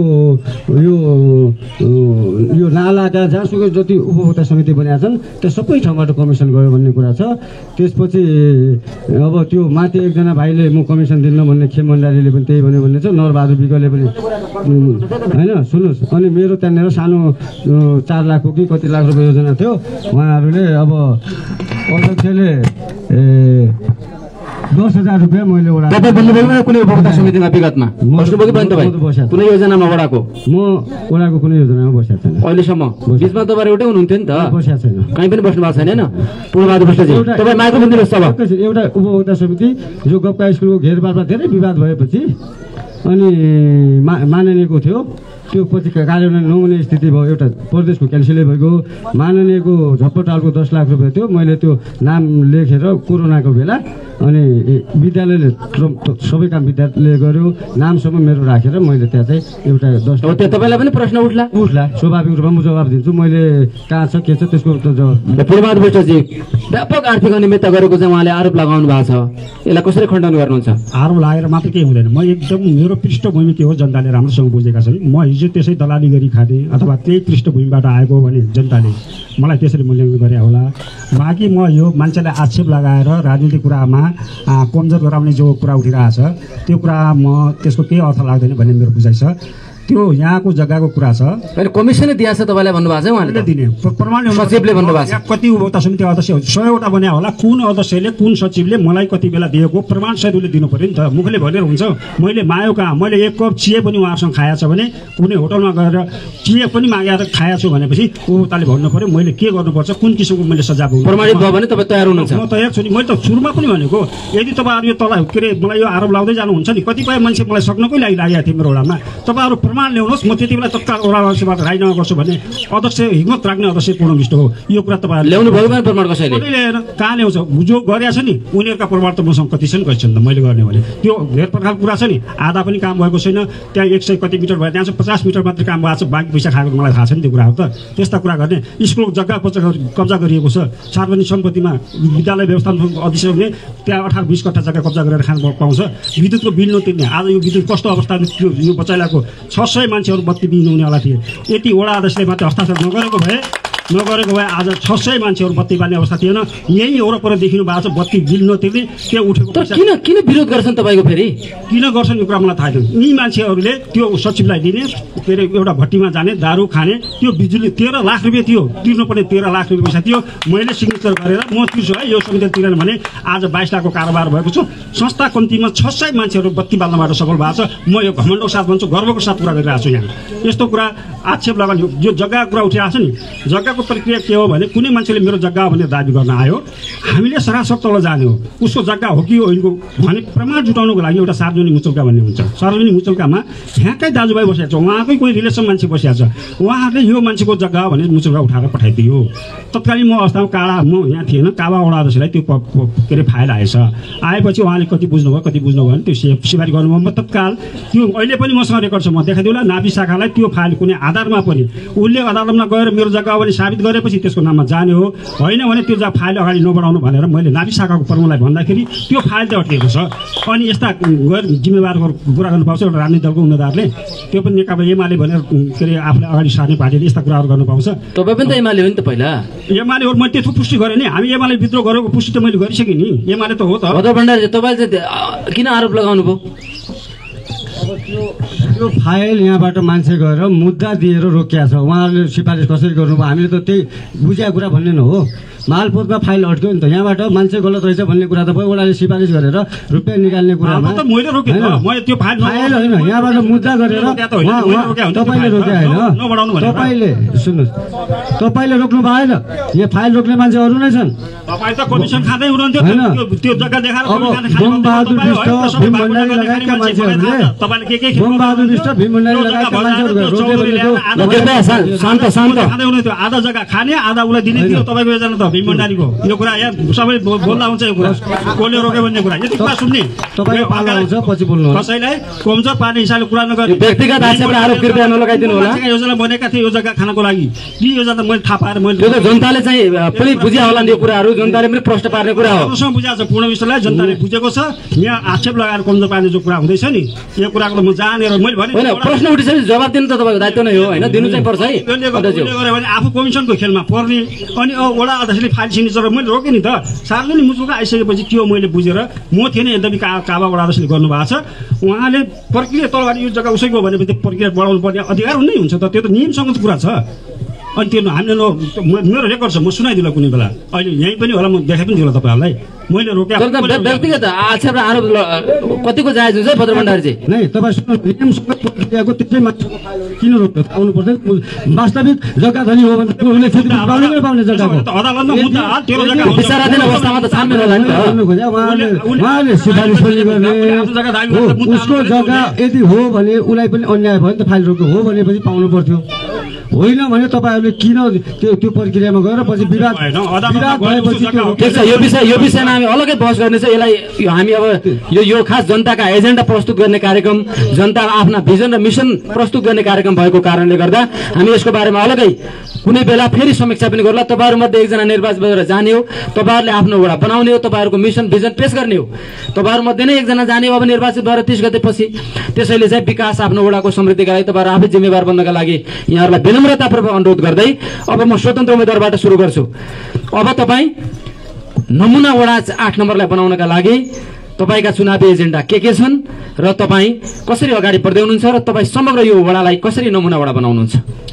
मेरो मैले अघि नै भनिसकेँ, मेरो चाहिँ एजेन्डा चाहिँ यो जुन ठाउँमा सडक चाहिँ पिच भएको छैन र पिच भएको छैन यसको मेरो एकदमै टार्गेट हुनेछ। र जुन बाटो साइडमा नाली एकदमै नभएको ठाउँमा नाली छैन, यसमा पानी चाहिँ जमेर पुरै घर दोकानमा हुन्छ। त्यो सबभन्दा फोकस मेरो के हुने हुन्छ, सडकको छेउछाउमा चाहिँ नाली, पक्की नाली बनाउने। र अघि पनि मैले गठबन्धनको लागि चाहिँ एकदमै मेरो ठुलो भूमिका खेल्नेछ। त्यसको चाहिँ नदी कटानमा जुन धेरै नदी कटान छ, जुनमा चाहिँ एकदमै अब तटबन्धनको लागि त पहल गर्नु पर्ला, ठाउँ ठाउँमा गएर वडा नगरपालिका सरकारमा जानु पर्ला, प्रदेश केन्द्र सरकारमा जानु पर्ला। तपाईँ स्वतन्त्र मान्छे अनि अरूले सहयोग गर्छन् तपाईँलाई? गर्छन्, आवश्यक परेपछि सबैले चाहिँ सहयोग गर्छन्। मैले आफ्नो सरकार हुनु पर्यो नि, जस्तो पार्टी उहाँहरूको त पार्टीमा हुँदाखेरि त उहाँहरूको पार्टीको सरकार बन्ला, उहाँहरू पहल गर्नु होला। तपाईँ त स्वतन्त्र मान्छे, तपाईँ कसरी कोर्डिनेसन गर्नुहुन्छ? अब वडा सदस्यहरू अरू चाहिँ पार्टीका निर्वाचित भएर आउलान्, तपाईँ स्वतन्त्रले चाहिँ सबै व्यवस्थापन गर्न सक्नुहुन्छ? गर्न सक्छु, एकदमै गर्न सक्छु। सबैसँग कोर्डिनेसन गरेर मेरो पनि सबै जुन कोर्डिनेसन गर्नुपर्ने छ, जहाँ कोर्डिनेसन गर्छु त्यहाँ चाहिँ मेरो सबै पहुँच भएको छ। हस्, धन्यवाद। अब हाम्रो नागरिक उन्मुक्ति पार्टीबाट दान प्रसाद जैसीजी, तपाईँको नमुना वडा बनाउने भिजन आम रूपमा चाहिँ जनतालाई, पब्लिकलाई र समग्र रूपमा चाहिँ बताइदिनुहोस्। मैले चाहिँ 5 वर्ष म वडा अध्यक्ष हुँदै गर्दा 5 वर्षभित्र अध्यक्ष भएछु भने 5 वर्षभित्रको 80% चाहिँ म जनता सामु घर दैलो, म जसको चाहिँ घरमा कोही छैन, जसको बाबुआमा छैन, उसका बच्चा बच्चीहरूलाई हरेक सुविधा दिलाउने छु। 60 वर्षभन्दा माथि वृद्ध भत्ता पाउँदै जानु उहाँलाई पनि धेरै सुविधा दिनेछ। त्यसपछि गएर तटबन्धनका कुराहरू, हरेक कुराहरूमा एकदमै तपाईँको उतातिर हाम्रो यो पत्रे नदीतिर भयो, सरेडा नदीतिर भयो, यसमा विशेष ध्यान दिनेछु। यसमा सरकारी कार्यालयमा आफ्ना बच्चा बच्ची बोर्डिङ स्कुलमा पढाउने, गरिबका छोराछोरी सरकारी स्कुलमा पढाउने, त्यहाँ चाहिँ राजनीति गर्नलाई अन्त्य गर्न र जातीय भेगीय नारालाई अन्त्य गर्नको लागि म वडा अध्यक्षको उम्मेदवारी दिएँ। भद्र भण्डारीजी, नेकपा एमालेबाट अब तपाईँ निर्वाचित हुँदै गर्दा यतै निर्वाचित भइहाल्नु भयो र वडा सरकार चलाउने अवसर पाउनुभयो भने भद्र भण्डारीको नेतृत्वमा यो वडा कस्तो वडा बन्नेछ, तपाईँको परिकल्पना कस्तो छ? एकदमै हाम्रो वडा नगरको नमुना वडा बनाउने छौँ।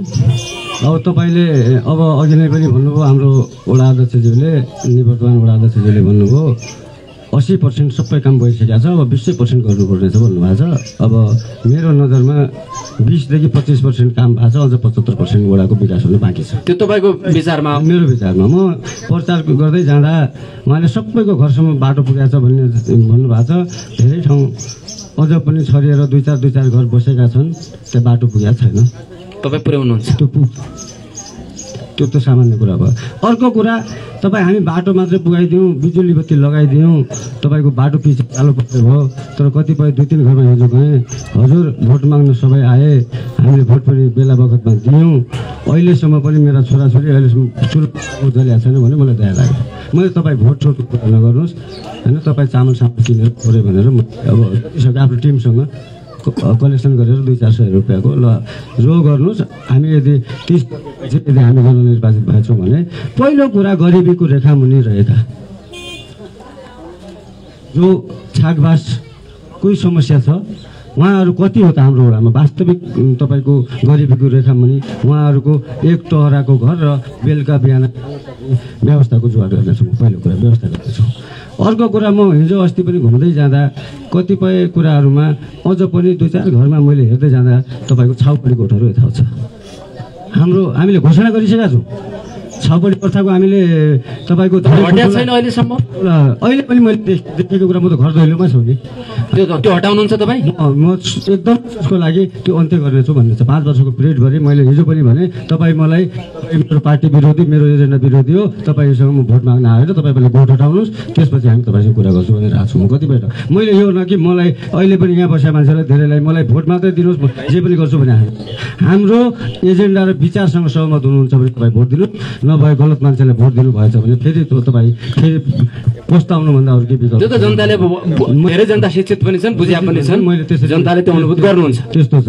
अनि तपाईँको अब यो बाटोघाटो नपुगेका कुराहरू, बिजुली विस्तारका कुराहरू, यो त तपाईँको के अरे माइग्रेसनको सिस्टम 10 वर्षपछि पनि कोही नयाँ बस्ती बस्ला, आउनु पर्ला, बिजुली होला होइन। विकास निर्माण भनेर त नियमित चलिरहने प्रक्रिया अभ्यास हो एउटा होइन।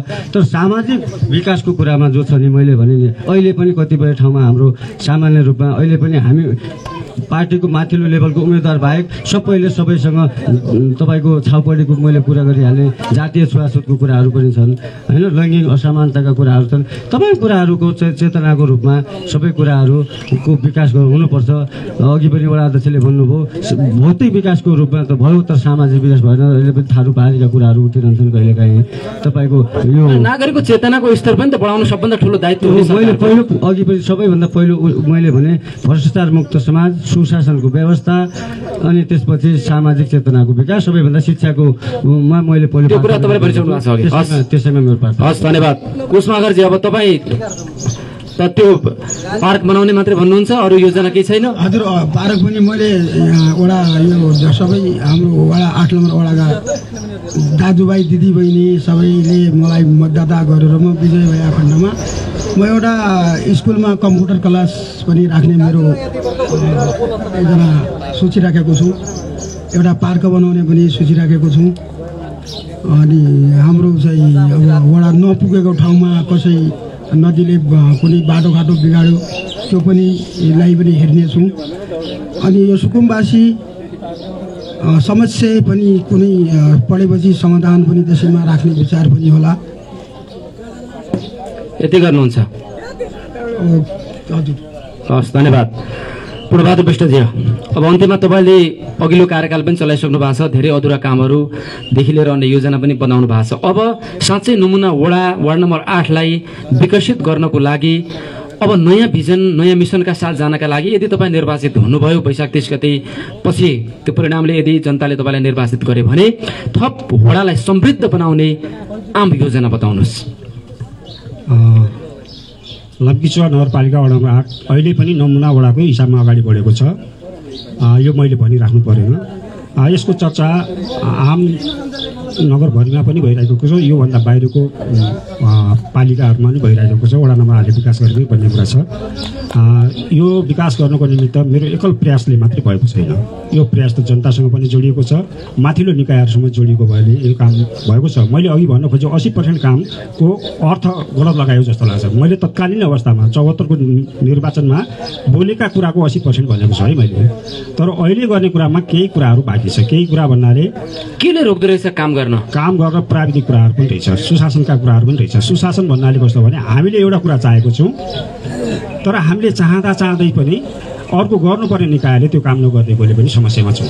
किनभने हाम्रो एउटाको खानेपानीको कुरा थियो, हामीले 1800 घरधुरीको डिपिआर गर भनेर उसलाई बजेट पनि हाल्यौँ, डिपिआर पनि गर्न लगायौँ, तर उसले डिपिआरमा 1054 धारा मात्र ल्याइदियो।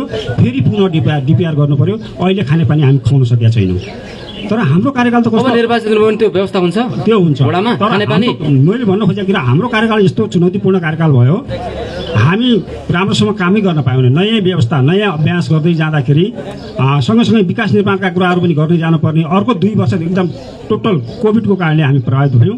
जसको कुरा के छ भने हाम्रै घरको दाजुभाइ दिदीबहिनी आउँदाखेरि पनि हामी जनप्रतिनिधिभित्र जान्थ्यौँ, उहाँहरूको नजिकै गएर कुरा गर्थ्यौँ। हाम्रै आफ्नो बुवा घरको मान्छे आज कुनै ठाउँबाट, तर मान्छे 1 किलोमिटर टाढाबाट मान्छे हेर्न जान्थ्यो। कस्तो भिडनमा अवस्था थियो। त्यो अवस्थालाई पनि हामीले हाम्रो वडामा ठाउँमा क्वारेन्टाइन राखेर कुनै पनि असुविधा हुने गरी हामी त्यो काम सम्पन्न गरेका छौँ। त्यति बेला पनि जनताले बुझेका छन् नि को सक्षम। विगतमा गरेर त तपाईँले 80% आफूले बोले भन्नुभएको छ। अब ठ्याक्कै समृद्ध बनाउनलाई चाहिँ योजना छोटकरीमा एकदम अब कुरा के भने सुशासनका कुराहरू। अब हामीले मेन फोकस गर्नुपर्ने सुशासनका कुराहरू छ। वडामा रहेका सङ्घ संस्थाहरू जो छन् नि, भ्रष्टाचार भएर बसेका, हिजो म नआउनुभन्दा पहिले भ्रष्टाचार गरेका धेरै संस्थाहरू थिए, अहिले सुशासनमा छन्। अहिले यहाँको मैले विद्युतको कुरा गर्दैछु नि, त्यो यति त्यो 14 वडा कार्यालयमै सुशासन सबभन्दा पहिलो आवश्यकता सेवाग्राहीलाई दिनु पर्ला। अहिले सेवा छ त वडा कार्यालयबाट छ कि छैन सेवा अहिले? वडा कार्यालयबाट त सुशासनका कुराहरू कुनै नागरिकले मलाई भन्नुहोस् न, 8 नम्बर वडाले अथवा हाम्रो काम यो सम्पन्न गरेन अथवा यो हामीले उसले कारणले गर्दा दुःख पाएको छ भन्ने मान्छेले त अघि बोल्नु पर्थ्यो। यहाँ कोही बोलेन त। एकजना बाबुले बोलेको छ, त्यो पनि केही कुराले बोले होला, मैले त्यतातिर जाएन। कोही यहाँ त नागरिकले बोल्नु पऱ्यो नि त होला। 8 नम्बरमा 5 वर्षसम्म पूर्ण विष्टले हाम्रा सेवा सुविधाका कुराहरू रोक्यो, काम गरेन भने यत्रो पब्लिकले बोल्नु पऱ्यो नि, किन बोलेन? त्यो कुराको प्रमाण त यहीँनिर छ त। अब मेरो सुशासनका कुराहरू भन्न के भने जनचेतना ततानैको कुरा हो। बाँकी विकास गर्ने कुराहरू थोरै कामहरू छन्, तर जटिल कामहरू पनि। तटबन्धन भनेको पहिलो जटिल हो, लाल पूजा दोस्रो जटिल कुरा है। लाल पूजाको कुरा के हो भने जनताको सँग प्रत्यक्ष जोडेको, अब हामी जग्गा मालिक हुँदैछौँ भनेर जनताले बोलेको कुरामा यो कुरालाई हामी, मलाई त प्रत्येक मान्छेको थाहा छ नि कति निशा बाँडी हो। यहाँ निशा बाँडिसक्यो भने त कति निशा बाँडेको हो, कति निशा बाँडेको हो, कति हाम्रो फारम भरेको भन्ने कुरा मलाई जानकारी छैन। 11,000 यसको टुङ्गो जस लाल बजार टुङ्गो लाग्छ भन्ने एउटा भयो। 1167 वटा हो, 1000 निशा हामीले बाँडिसकेका छौँ। 167 निशा अझै हामीले बाँड्न सक्यौँ, तर निशा बनेर राखेको छौँ। ती मान्छे सम्पर्कमा आएका छैनन्। तर नापी एकदम तुस्त दुर्स्तो हिसाबमा हामीले पनि के लागेको थियो भने पहिलोचोटि हामीले धेरै ठुलो मेहनत गरेर नापी धेरै हामी आएको बेलादेखि नदेखेका मान्छेहरू लाइनमा आएर त्यो फारम भरेको देख्दा पछि आयोगले खारिज गर्यो, सरकार परिवर्तन भयो, खारिज गरेर पनि हामीले यति दुःख गरेर जनतालाई दुःख गराएको काम काहीँ अलपत्र पर्छ कि भन्ने मैले बुझेको थिएँ। यद्यपि फेरि सरकार गठन भइसकेपछि राष्ट्रिय भूमि आयोग गठन भएको छ। यो काम अगाडि बढाएको हुनाले अब मैले बोलेको तत्कालीन बोलेको कुरा अथवा हाम्रो नगरले बोलेको कुरा, राष्ट्रले बोलेको कुरा अब पुरा हुन्छ र जनताका माग पुरा हुन्छन् भन्ने कुरा हामीले बुझेका छौँ। यो कामलाई कटिबद्ध हिसाबले अरू वडाभन्दा सबभन्दा पहिले यो प्रक्रिया अगाडि बढाउनुको वडा हामी हुनेछौँ भन्ने मैले विश्वास दिन चाहन्छु। हस्, समय र संवादका लागि धेरै धेरै धन्यवाद। आदरणीय श्रोता दर्शक, हामी कार्यक्रम जनता संघ उम्मेद्वारको अन्तिम श्रृङ्खलामा छौँ। उहाँहरूकै अब निर्वाचित भएर गइसके पश्चात गर्नुपर्ने काम र वार्ड नम्बर 8 लाई नमुना वडाको रूपमा बनाउन उहाँहरूका मिसन, उहाँहरूका भिजन, उहाँहरूका योजना आम जनताका बीचमा प्रस्तुत गर्यौं। Samragyee trade and suppliers Lamki, SP lubricants, Thapa and कलसे सेल्स पोइन्ट र भण्डारी एन्ड सन्सद्वारा प्रायोजित कार्यक्रम जनता संघ उम्मेद्वारको आजको श्रृङ्खला यति नै। आज हामीले बहस गर्यौं राष्ट्रिय जनमोर्चा लम्कीचुवा नगरपालिका वार्ड नम्बर 8 का वडा अध्यक्षका उम्मेद्वार कुसमाखर जैसी, नागरिक उन्मुक्ति पार्टीका वडा अध्यक्षका उम्मेद्वार दान प्रसाद जैसी, नेकपा एकीकृत समाजवादी जो वाम गठबन्धन आम गठबन्धनबाट उम्मेद्वार हुनुहुन्छ पूर्णबहादुर विष्ट, नेकपा एमालेका वडा अध्यक्षका उम्मेद्वार भद्रबहादुर भण्डारी र स्वतन्त्र उम्मेद्वार हरिप्रसाद चौधरी, यहाँहरू सबैलाई म रेडियो सामुदायिक पश्चिम आवाज 104.7 मेगाहर्ज र सुदूरपश्चिम टेलिभिजनको तर्फबाट हार्दिक धन्यवाद ज्ञापन गर्छु। यहाँहरूलाई अग्रिम शुभकामना पनि छ जितको। सँगसँगै आजका लागि जनता संघ उम्मेद्वारको श्रृङ्खलाबाट हामी बिदा लिँदैछौँ। भोलि अर्को वडाका वडा अध्यक्ष र जनताका बीचमा सवाल जवाब सहित हामी कार्यक्रममा उपस्थित हुनेछौँ। कार्यक्रमलाई प्रायोजन गरी सहयोग गर्ने साम्राज्ञी ट्रेड एन्ड सप्लायर्स जो 2 पाङ्ग्रेदेखि 4 पाङ्ग्रे सवारी साधनको एकदम सहुलियत मूल्यमा उहाँहरूले टायर उपलब्ध गराउनुहुन्छ लम्कीमा साम्राज्ञी ट्रेड एन्ड सप्लायर्स। यसैगरी एसपी लुब्रिकेन्ट्स जो मोबाइल तपाईहरु सवारी साधनका लागि मोबाइल सुपथ मूल्यमा उपलब्ध हुन्छ। भण्डारी एन्ड सन्स आधिकारिक विक्रेता छ। घरायसी सामान, प्लाइवुड लगायत सम्पूर्ण कार्पेटहरू र फर्निचरका सामानहरूका लागि थापा एन्ड कलसे सेल्स पोइन्ट, उहाँहरूलाई विशेष धन्यवाद सहित मेरो प्राविधिक टिम हस्तना चलाउने पवित्रा ढकाल र मदन शाहीलाई हार्दिक धन्यवाद सहित जनतासँग उम्मेद्वार कार्यक्रमको लम्कीचुवा नगरपालिका वार्ड नम्बर 8 को यो श्रृङ्खलाबाट म प्रस्तोता युवराज न्यौपाने बिदा हुन्छु। नमस्कार, शुभ दिन।